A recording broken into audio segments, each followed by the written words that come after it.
Today I sat in commiseration. I have about 1,000,000 things to do today. All of them are important. It would be nice to be prepared for work for once. All week we all have been dressing ourselves by rummaging through clothes hampers, hoping it's the one with clean clothes rather than dirty. There's at least 6 months worth of paperwork that I haven't had time to process. There's dishes in the sink, groceries to buy, and I really ought to take a shower. You called me and asked, "Can you come sit with me?" You trundled out the door 30 minutes ago on the way to dialysis. You had your trusty duffel in hand, halfway unzipped, stuffed with your fleece blanket and neck pillow, a few books, and a snack or two, ready for your thrice weekly 4 to 5 hour session of blood scrubbing. You left like any other day, acting as if you were headed to work, blasé and careless. And then the call. Just the first step into your treatment, your blood barely starting to snake around the tangle of tubes. Your standard bravado and nonchalance are gone. Your voice is small and childlike and genuinely hopeful. If you knew I had 1,000,000 things to do, you conveniently forgot, but I'm betting it that the requirements of my day have not even crossed your mind. You genuinely believe there's a good chance that I will say yes. I did take a second to consider. I would be totally justified in gently declining. You're an adult. You've had to sit there dozens of times, and will have to for dozens more. This is one of the few responsibilities you can't unfairly hand over to me. It's your body, your treatment, your burden. But I didn't say no. I said yes. I put everything down. I grabbed a sweater and headed out to join you in that frigid, sterile room.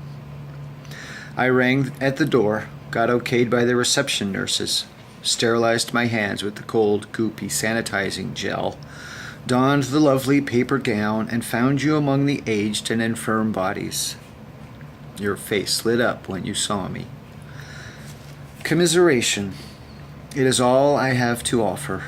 This is a crappy body you got at birth, and it's been trying to kill you ever since. You are tired of it. Tired of the brutality of medicine. Tired of being ravaged by surgeries and procedures. Tired of being pestered by needles and pills and incessant pain. And you don't want to be there, sitting next to a loud machine battering and bruising your blood in a cold and clinical room. You want something to take your mind off this graceless place. You want me. And of course, it has to be me.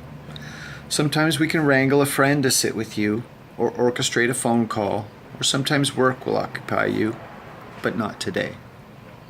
Today you will not be satisfied with mere distractions. Today you need something comfortable and warm and soft that will reliably bend to fit you. You need the person whose hand you have held through this whole ugly journey. You need the one who is attached to your best memories and safest places. And so I come to where you are and sit with you. There is no space for me. I am provided with an insufficient and cracked white plastic folding chair. I crane to occupy a tiny, cramped space in which we both can see the TV screen on its long swivel arm.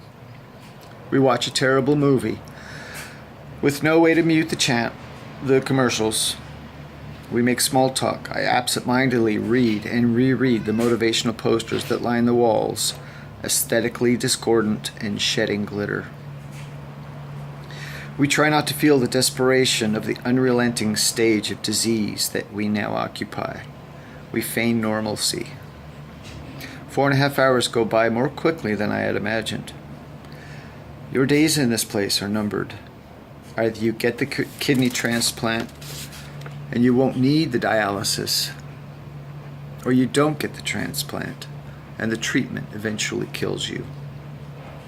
I wonder how many more chances I will get to sit next to you in an uncomfortable chair and hold your hand. The doctors have their predictions. I have mine. I have been your sick mate for a long, long time. and I can feel the cadence of this illness.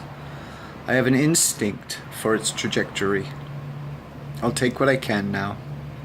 I will come and sit with you whenever you ask, whenever you need me.